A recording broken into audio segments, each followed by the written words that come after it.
አውሮፓውያን አቆጣጠር ሰኔ 11 26 ዓለም በአንድ ነገር ላይ አይኑን ያተኩራል። ያ ነገር ፖለቲካ አይደለም፣ ኢኮኖሚ አይደለም፣ ቴክኖሎጂም አይደለም። ያ ተወዳጁ ተጠባቂው የዓለማችን በርካታ ስፖርት አፍቃሪያን የሚወዱት እግር ኳስ ነው። ለአንድ ወር ያህል የዓለም ሕዝብ በአንድ ኳስ ዙሪያ ይሰባሰባል። በሺዎች የሚቆጠሩ ሰዎች ስቴዲየሞችን ይሞላሉ። በቢሊዮኖች የሚቆጠሩ ሰዎች ደግሞ በቴሌቪዥንና በሞባይል ስክሪኖች ይከታተላሉ። በዚህ ጊዜ ጀግኖች ይፈጠራሉ፣ ታሪኮች ይጻፋሉ፣ ህልሞች ይፈጸማሉ፣ አንዳንድ ልቦችም ይሰበራሉ። እንባና ሳቅ፣ ደስታና ሐዘን ይፈራረቃሉ። ይህ የ26ቱ የዓለም ዋንጫ የተመለከተ ዝግጅታችን ነው። በዛሬው ዘናለም ዝግጅታችን ምን እውነቶችን ያስመለክተናል የሚለውን ከጥቂት ታሪካዊ ዳራዎቹ ጋር አዋስተን እናቀርብላችኋለን። አብራችሁን ቆዩ። 1930 በኡራጓይ የመጀመሪያው የዓለም ዋንጫ ተካሄደ። በዚያን ጊዜ ማንም ይህ ውድድር በዓለም ላይ ትልቁ የስፖርት ክስተት ይሆናል ብሎ አልገመተም ነበር። 13 ቡድኖች ብቻ ነበሩ፣ ቀላል ስታዲየሞች፣ ጥቂት ተመልካቾች። ነገር ግን ዛሬ ግን ታሪክ ተቀይሯል። የዓለም ዋንጫ ከኦሎምፒክ በኋላ ትልቁ ዓለም አቀፍ ውድድር ሆኗል። ከ1930 ጀምሮ ብራዚል፣ ጀርመን፣ ጣሊያን፣ አርጀንቲና፣ ስፔን፣ ፈረንሳይ እና ሌሎች ታላላቅ ዓለም ቡድኖች ታሪክ ጽፈዋል።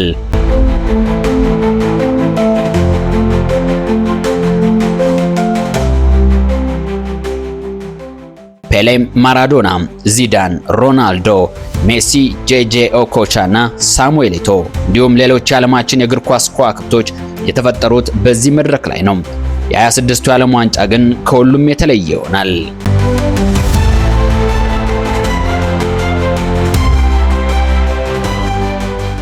የመጀመሪያው የዓለም ዋንጫ ሲከናወን 13 የዓለም ሀገራት ተሳትፏል።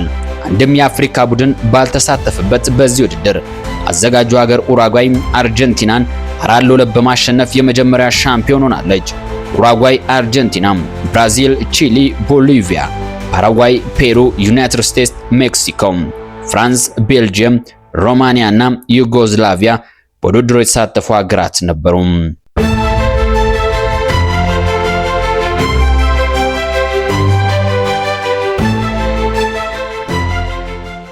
በ1930 የተካሄደው የመጀመሪያው የዓለም ዋንጫ 3 ስታዲየሞችን ብቻ ተጠቅሞ ነበር። ሁሉም ጨዋታዎች በሞንቴቪዲዮ ከተማ ተካሂደዋል። ስታዲዮ ሴንተናሪዮ የፍጻሜውንና ግማሽ ፍጻሜዎቹን ጨምሮ 10 ጨዋታዎችን ያስተናገደ ስቴዲየም ነበር።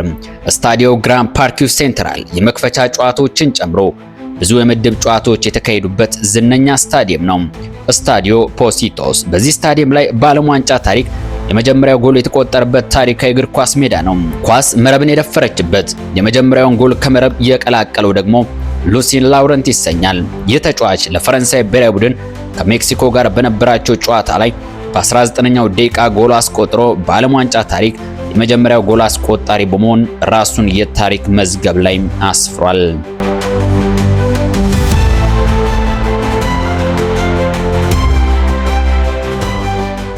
ለብዙ ዓመታት 32 ቡድኖች ብቻ የዓለም ዋንጫ ተሳታፊ ሆነው ቆይቷል። አሁን ግን 48 ቡድኖች እጅግ የተወራለትን የ26ቱን የዓለም ዋንጫ ያደምቁታል። ይህ እምብዛም ተፎካካሪ መሆን ላልቻሉ የእግር ኳስ ቡድኖች ትልቅ እድል ነው። ምክንያቱም ትንንሽ ሀገሮች እድል ያገኛሉ። ከዚህ በፊትም የዓለም ዋንጫን ለማየት ብቻ የተገደዱ ቡድኖች አሁን የዋንጫው ድምቀት ይሆናሉ ተብሎ ይጠበቃል።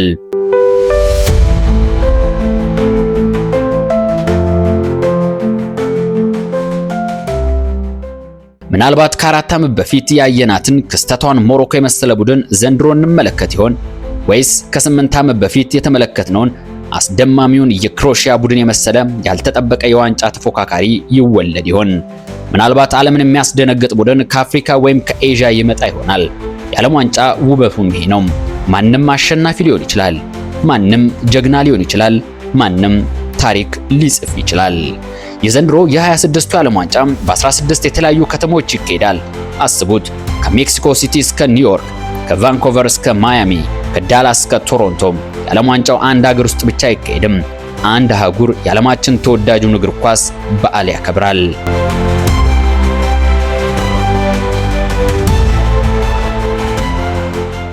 ሜክሲኮ ሲቲ ስታዲዮ አዝቴካ በከፍተኛ ስፍራ ላይ የምትገኝ ከተማ ናት። ብዙ ቡድኖች በአየር ግፊቱ ምክንያት ሊቸገሩ ይችላሉ ተብሎ ይጠበቃል።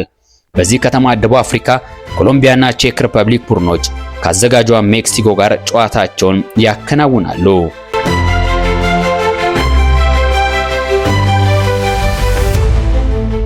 ኒውዮርክ የፍጻሜ ጨዋታ የሚካሄድበት የዓለማችን ድንቋ ከተማ፣ በዓለም ላይ በጣም ዝነኛ ከተሞች መካከል አንዷ ኒውዮርክ ስትሆን የተለያዩ ጨዋታዎችንና የፍጻሜውን ጨዋታ ታስተናግዳለች። ዳላስ ከ90 ሺህ በላይ ተመልካቾችን ማስተናገድ በሚችለው ግዙፉ AT&T ስቴዲየም 9 ጨዋታዎች ይከናወናሉ። ይህም በውድድሩ ብዙ ጨዋታዎች የሚከናወንበት ስቴዲየም ያደርገዋል።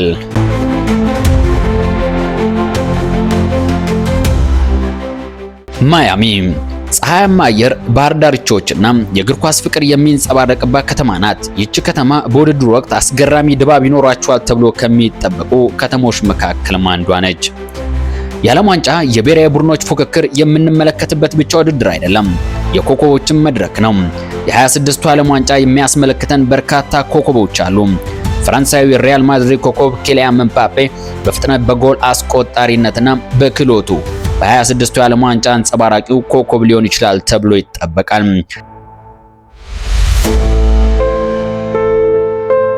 እንግሊዛዊ የሪያል ማድሪድ የመሃል ሞተር ጁድ ቤሊንጋም የእንግሊዝ ተስፈኛ ወጣት ተጫዋች ቢሆንም የአንጋፋ ተጫዋቾች ባህሪ ያለው ሌላኛው የውድድሩ ተጠባቂ ኮከብ ነው።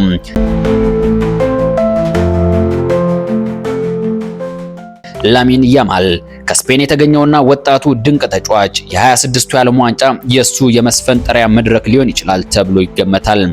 ለመጀመሪያ ጊዜ በሚሳተፍበት መድረክ ምን ያሳየን ይሆን?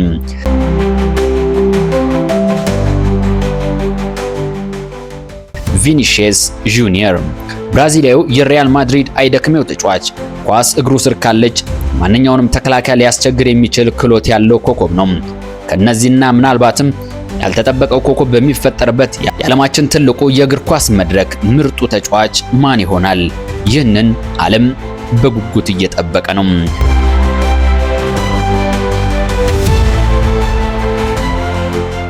በ2022 የዓለም ዋንጫ ላይ ዓለም ያላሰበችው ነገር ተፈጠረ። ሞሮኮ ከቤልጅየም ከስፔንና ከፖርቹጋል ጋር ያደረገቻቸውን ታላላቅ ጨዋታዎች አሸንፋ እስከ ግማሽ ፍጻሜ ደረሰች። ይህ ለአፍሪካ ትልቅ ታሪክ የተጻፈበት ክስተትም ነበር። የአፍሪካ ቡድኖች ዘንድሮ ለመሳተፍ ብቻ አልመጡም፣ ለማሸነፍም ታሪክ ለመስራትም ተዘጋጅቷል። በ26ቱ የዓለም ዋንጫ ላይ የአፍሪካ ትልቅ ተስፋ ከተጣለባቸው ቡድኖች መካከል የ22ቱ የካታር የዓለም ዋንጫ ክስተት ሞሮኮ ስትሆን ብዙ ተጫዋቾቹ አሁንም በከፍተኛ የኳስ ክህሎት ብቃት ላይ ይገኛሉ። ሴኔጋል ምርጥ ተከላካዮች፣ ፈጣን አጥቂዎች፣ ከፍተኛ ልምድ ያላቸው ተጫዋቾችን ያካተተ ቡድን ይዛለች። ግብጽ የአፍሪካ እግር ኳስ መሪ ናት። ዘንድሮ እነ ሞ ሳላን የያዘው ቡድን ይጠበቃል። ናይጄሪያ በወጣት ተጫዋቾች የተሞላ ተስፈኛ ቡድን ይዛለች። አይቮሪ ኮስት ባሳለፍነው ሳምንት መጨረሻ በወዳጅነት ጨዋታ ተጠባቂዋን ፈረንሳይ 2-1 በመርታቷ ትጠበቃለች። የዓለም ዋንጫ ታሪክን የሚቀይር አፍሪካዊ ቡድን ይኖር ይሆን?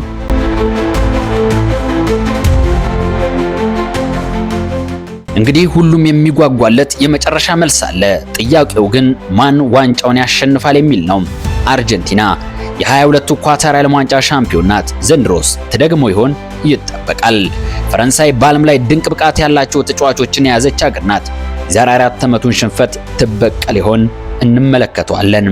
ብራዚል ሁልጊዜ ተፎካካሪ ናት። እንግሊዝ ትልቅ ተስፋ አላት። በስፔን አዲስ ወርቃማ ትውልድ እየተፈጠረ ነው። ነገር ግን የዓለም ዋንጫ ሁልጊዜ ያልተጠበቀ ታሪክ ያስመለክተናል። ዘንድሮስ ማን ያውቃል?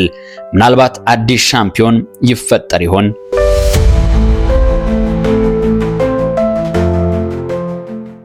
አስቡት፣ የፍጻሜው ቀን ደርሷል። ስታዲየሙ በሺዎች የሚቆጠሩ ተመልካቾች ተሞልቷል። በዓለም ዙሪያ ቢሊዮኖች ይመለከታሉ። 90 ደቂቃዎች፣ አንድ ዋንጫ፣ አንድ አሸናፊና አንድ ታሪክ። አንድ ተጫዋች ዋንጫውን ወደ ሰማይ ከፍ አድርጎ ያነሳል። የአሸናፊው ሀገር ህዝቦችና ደጋፊዎች በደስታ ይፈነጥዛሉ። የደስታና የሐዘን እንባዎች ከተጫዋቾች እስከ ደጋፊያኖች ይፈሳሉ። ታሪክ ይጻፋል። ይህ የ26 የዓለም ዋንጫ ነው። በታሪክ ትልቁ፣ በጣም በጉጉት የሚጠበቀውና ምናልባትም በታሪክ የማይረሳው የዓለም ዋንጫ። እርሶስ የ26ቱ የዓለም ዋንጫን ማን ያሸንፋል ብለው ያስባሉ? ኮሜንት ላይ ሐሳቡን ይጻፉ። ቪዲዮን ላይክ ያድርጉ። ለተጨማሪ ቪዲዮዎች ቻናላችንን ሰብስክራይብ ማድረግ አይርሱ። አበቃው።